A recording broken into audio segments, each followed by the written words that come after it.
ఈ రోజు మీకు ఈ ఆనందం కలగడానికి కారణం నేనే అయినా నా వెనకుండి నడిపించింది మాత్రం గీతే. తను మీకిచ్చిన మాటని నా ద్వారా నిలబెట్టుకోవాలని చూస్తుంది. అందుకే ఇప్పటికైనా మీరు తన బాధని అర్థం చేసుకోండి. ఆగండి, ఎక్కడికెళ్ళి వస్తున్నారు? ఎందుకు నాన్న ఇంకా దాచాలని చూస్తావు? నిజం ఇప్పటికైనా బయటికి రానివ్వు. తప్పు చేసే వాళ్ళకి మీరు సపోర్ట్ చేస్తున్న ఇక మాకిక్కడ విలువే ఉంటుంది. ఏనన్నా, జానకి గారికి నువ్వు చేసిన మోసానికి సెంటిమెంట్ కింద అఖిల్ చేత ₹1,00,00,000 ఇచ్చి పంపించావు అంతేనా?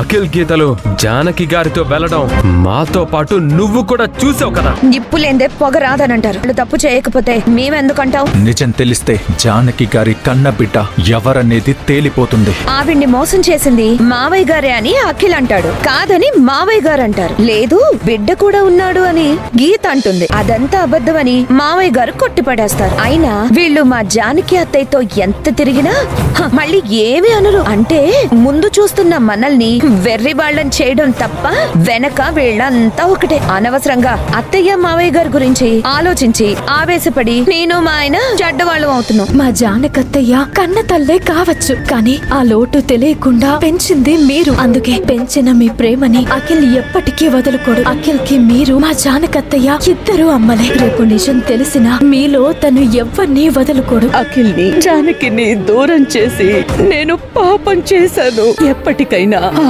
పాప ఫలితం నేను అనుభవించాల్సిందే. అఖిల్ మాత్రం సంతోషంగా ఉంటే నాకంతే చాలు. మళ్ళీ ఎందుకొచ్చా? ఎలా ఉన్నావు జానకి? ఇప్పటి వరకు కన్నబిడ్డకి దూరమై బాధపడ్డాను.